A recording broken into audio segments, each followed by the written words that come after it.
Como vimos en los trabajos anteriores, la condición de ciudadanos no siempre estuvo al alcance de todos. En Grecia, antiguamente, existían esclavos y solo una pequeña parte de las personas tenían derechos a participar en la política o a tener propiedades.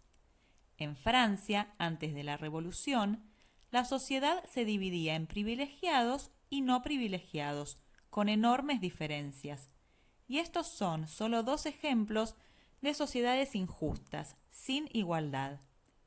A lo largo de la historia, las personas y las sociedades lucharon para conseguir más derechos y más igualdad, para que todos gocen de una vida digna. Pero, ¿qué es la dignidad humana?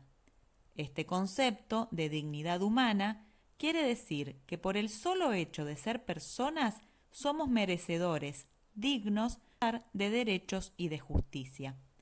No hace falta ser de determinado sexo, clase social o religión. Por el simple hecho de haber nacido y ser seres humanos, somos portadores de derechos. La dignidad humana es la base sobre la que se construyen la justicia y los derechos humanos. Los derechos humanos son aquellos derechos de los que todos gozamos por la sola razón de ser personas, sin ningún tipo de discriminación social, económica, jurídica, política o religiosa. Sabemos que estos derechos no siempre están garantizados para todos. Hubo momentos en la historia de la humanidad en que las violaciones a los derechos humanos tuvieron alcance mundial.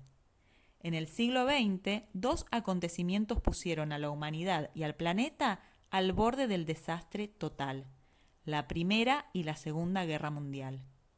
Se calcula que la Segunda Guerra Mundial dejó un saldo de aproximadamente 54 millones de personas muertas, 65 millones de heridos, 3 millones de desaparecidos.